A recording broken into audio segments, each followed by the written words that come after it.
Huzzah and well met to my engineers and conductors among my bannermen.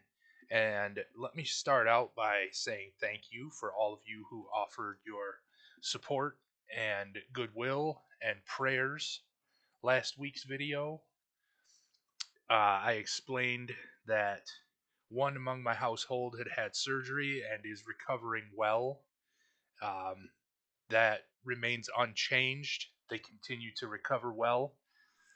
And I, once again, just want to share and express my heartfelt gratitude for all of you who came out with messages or comments and offered, like I said, your thoughts and prayers. So I appreciate it very much, and we'll get into this video now. This is going to be the next in the series regarding moving your items from one place to another. That's not a very good working title so far, but it'll have to do at the moment. It's going to cover a lot of basics, and we've gone through water streams that move your mobs, and last we touched on hoppers. So now I would like to work with minecarts and very simple minecart loaders, unloaders, and the benefits of using minecarts and minecarts with hoppers. This will actually be foundational for the upcoming video that's about sorting or item filtering. So we need to kind of touch on this, and I apologize if this video is a little light on content and very similar to an older video I made, but we're going to walk through this just so that the next video makes a little more sense and is um, less heavy in detail as we go. So you'll see here I have a stack of hoppers with a minecart with chest inside. And it's just a straight vertical line of hoppers. And you'll see it goes about hopper speed. You'll see our blue concrete blocks are passing through our minecart with chest. They're passing through here, but it doesn't look like it because of the way Minecraft works. You'll see in the bottom receiving chest, they're counting in one at a time, just as though they should. It's not too slow, but we can make this faster. And that's also going to play into a future video where we talk about increasing the speed of hopper unloaders and also using droppers to go very quickly. But if I start talking about all the ways this is foundational, it'll be a whole video about what this connects to. So, if we use this vertical line, but instead with a hopper with minecart, you'll see this goes incredibly quickly, much quicker than we were before. And like I said, this will work its way into uh, fast unloading systems, which we'll talk about in the future. Once we get south of the minecart with hopper, it unloads at hopper speed because this hopper beneath it runs at hopper speed. But when a hopper is both sending one down to a minecart with hopper that is also pulling one down from the hopper above it, you have this system in which this can be unloaded very, very quickly. So if you have, say, a very, very productive farm that you run in short bursts, you can fill this hopper up and keep the hoppers above it very empty. And that way, you can cause sort of a choke point that allows your farm to unload with a quickness, but also not overwhelm any systems afterwards, such as an item filter or a sorter of some kind. Another one of the benefits of a minecart with hopper is that we can place a block over top of, even a solid block in the Bedrock version. I'm not sure this is true in my Java edition, but you saw we just threw this block on top, and our minecart with hopper will completely suck it right through the block. Vacuum it up and send it along the way. So you can use this underneath farms by having, say, a field with a rail underneath all of your farmland that allows the minecart with hopper to travel back and forth, pulling all the crops right through the farmland. But you'll see it does even through a completely solid block. It used to be, at least to my knowledge, that it had to be a less than full block, but that doesn't seem to be the case any longer. I'll keep an update if that ever changes, I hope. And one final thing that we can do is set some sort of functional block, such as a furnace, a smoker, or a blast furnace. That's the third one. I believe composters will work as well. Don't use your crafter because it will empty out your recipe as it's being loaded, such as we talked about with hoppers over here. Your droppers will do the same thing, but in any other regard, this works just as well, and it keeps your items from getting too backed up in the hopper. Oh, I didn't realize we were nearly done with this stack already.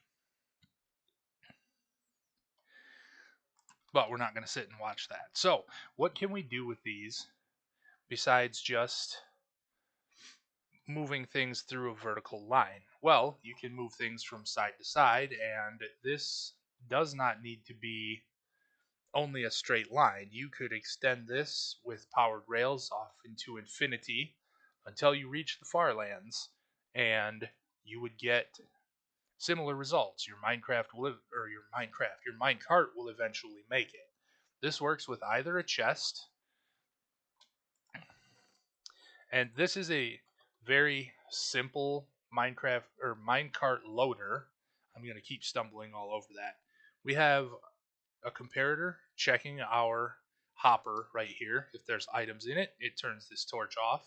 Well, it powers this blue concrete block, turning this torch off, which depowers our dust and our repeater, and depowers this blue concrete block and turns off our powered rail, which makes the powered rail act like a braking rail. So it will stop the cart as it gets there. You'll see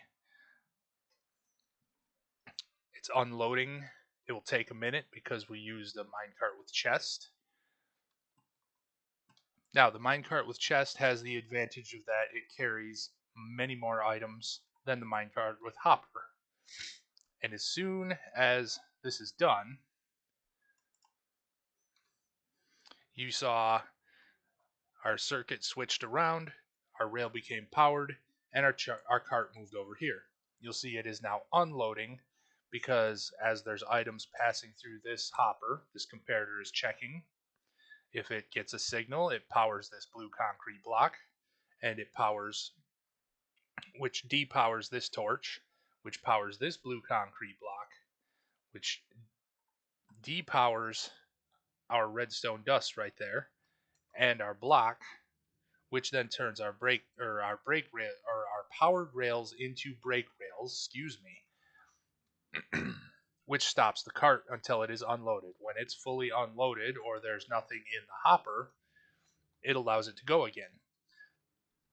There is an issue with this loader in that it is not very smart. If you have more items in the hopper than can fit into your minecart with chest, you're going to have a problem where your comparator detects items in the hopper and keeps your cart right here, regardless of what kind of cart it is.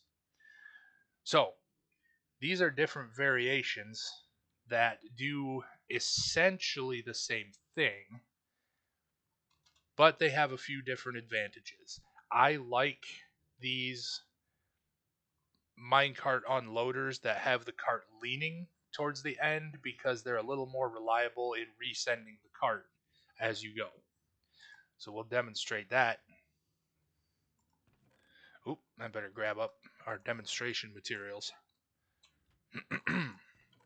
So this is the same loader, and we're going to use a minecart with hopper this time. You'll see it stopped. That's the problem with this loader, is that it will unload this hopper very, very quickly. And now our cart is stuck. What we have here is the comparator looking into the hopper,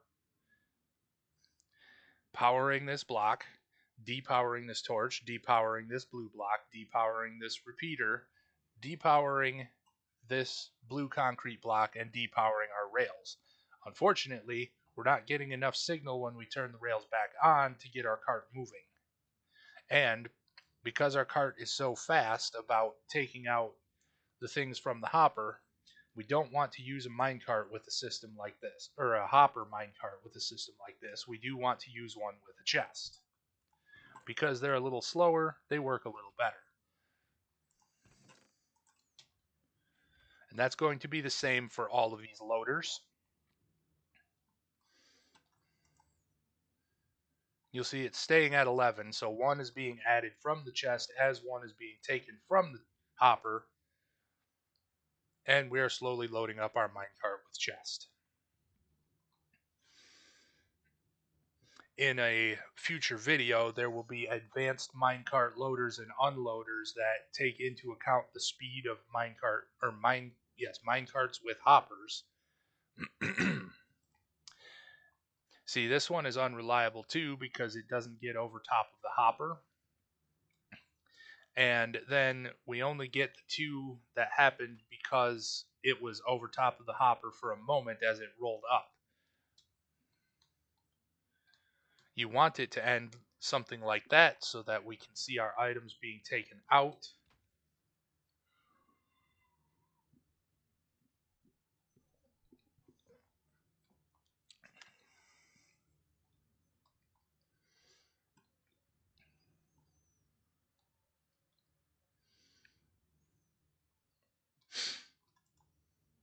Empty. And once again, our minecart is stuck. So why would I continue to show you these if they keep getting stuck or they're unreliable? Well, part of that depends on system lag or server lag or any amount of things, so you'll need to experiment with which one of these builds actually works in your world or in your server or however it is that you're making your uh, unloading system here. And I forgot to finish this one off. That's not very professional at all of me. But it's very simple system. You could fix one up very easily. So, because there's no items in our hopper here, it's only checking this hopper. So this one tends to get a few items maybe missed occasionally, but it's much more reliable in getting everything, or at least most things, unloaded from the cart and actually resending it along. So, we'll do as we've done and forget our demonstration materials in the box, just for consistency's sake, I suppose. And we're going to load this up. It's the same loading circuit each time, sending the minecart with chest on its way after this hopper is considered empty. And you will see our minecart take off. So, to give you a brief overview of minecarts while we're waiting for this to demonstrate, a powered rail only needs a singular source of power. You could place a powered rail in the center with a block of redstone underneath it, and it will go for 15 blocks. Now, as we're looking at this, you'll see our minecart with chest is being emptied. They're coming out of this one. They're not getting into this one as easily, but this is so that whatever the timing is, your minecart with chests ends up over top of a hopper of some form or another. And you'll see it's clearly completely empty, otherwise it would be stopping here again. And there's all 64 of our things right there. Otherwise, your rails will need to push uphill, and they will need more powered rails to build speed, or you will need power rails closer together. And this is all somewhat experimental. I don't have the numbers for how many blocks a minecart will go when pushed uphill on a powered rail, or what the slope is, or anything like that. So get experimental with it. It can be as simple as putting a redstone torch to the side, like so. It can be a lever that you put on a block just to the side there as well. Actually, don't quote me on that torch. I think the torch needs to be up and set next to it, and it can't be to the side of the block. At any rate, that's what I have for you today. We'll get more in depth into how rails work, how better unloading and loading systems work, and how to even unload your minecarts with chests into water streams so that you can combine all of the things that you're learning from these first basic videos into sort of factory type systems to move your items however you need to. So, without further ado, for any of that, I appreciate you all once again. I thank you for the new subscribers. We're up over 180 subscribers now, and as usual, I love it. Happy to help all of you with these things, and I hope you are blessed in your next quest. I am the White Sun Paladin, and I'm off to my next adventure.